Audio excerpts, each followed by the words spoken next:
The Battle of Fredericksburg happened in December of 1862, and the idea was to have a swift victory against General Lee. And to that end, Lincoln appointed General Burnside here to come down and take Richmond in the winter. It was a rare move, but Lee was able to get there first. He was retreating from Maryland and was able to block the Union advance on Richmond at an area known as Fredericksburg.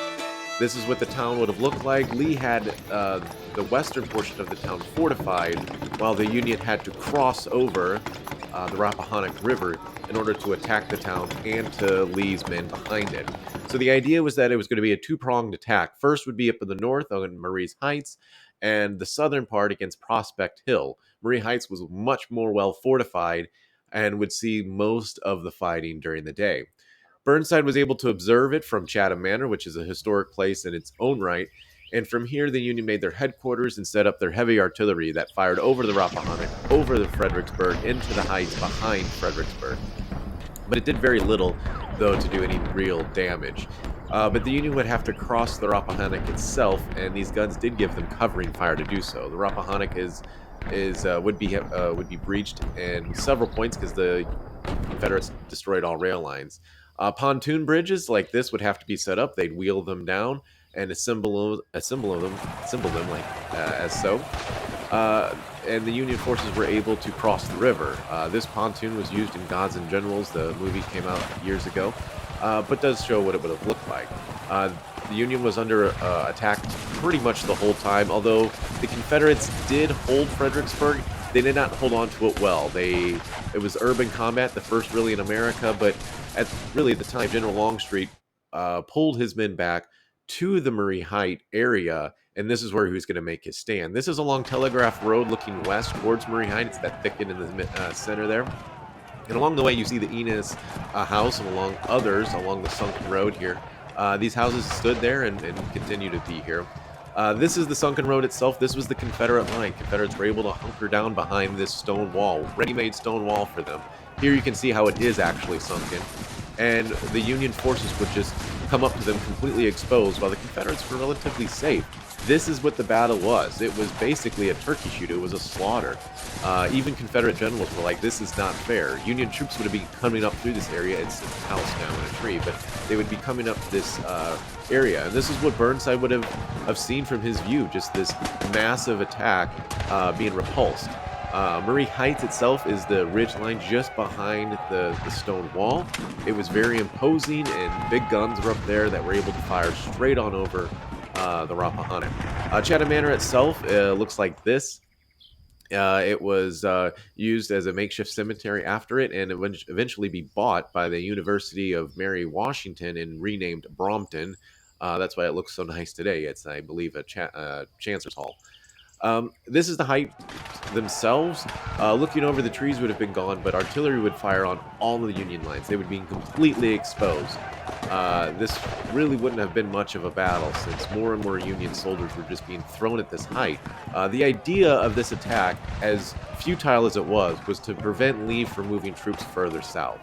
So these repeated brigades and assaults that left Union soldiers just dead on the field with little hope of actually breaching the walls, which is brutal. General Lee got to observe the whole thing from Lee Hill, which is just a little further west and south, and it was a true slaughter even for Lee. This is where he would have seen the trees again would have been gone, and Lee Hill had some big guns that were able to fire as well. He actually escaped from a disaster here because one of these guns actually exploded when it was firing, and it killed the nearby general, but Lee himself was safe from any kind of injury. So from here, Lee got to see both the northern and southern attacks, there blue and white respectively. And while the Union soldiers were dying on the field, there was a man, Richard Kirkland, he was a Confederate who did come out and gave aid to the Union. Now, Kirkland himself would die the following year at the Battle of Chickamauga, but still he is commemorated for his actions. While Marye Heights is being attacked in the south, Prospect Hill is being attacked at the same time. This area is not as pronounced and steep as Marye Heights, and so General Jackson was able to would have to hold it against General Meade's Union troops. They had fortifications here. This would have been the main Confederate line along Prospect Hill. They would have been dug in with these big guns firing over. Again, it is a slope up, but they would have been in front of a railroad too. That would have given them a clear line of fire. And the Union forces were able to cross the bridge, a pontoon bridge, and come over and attack.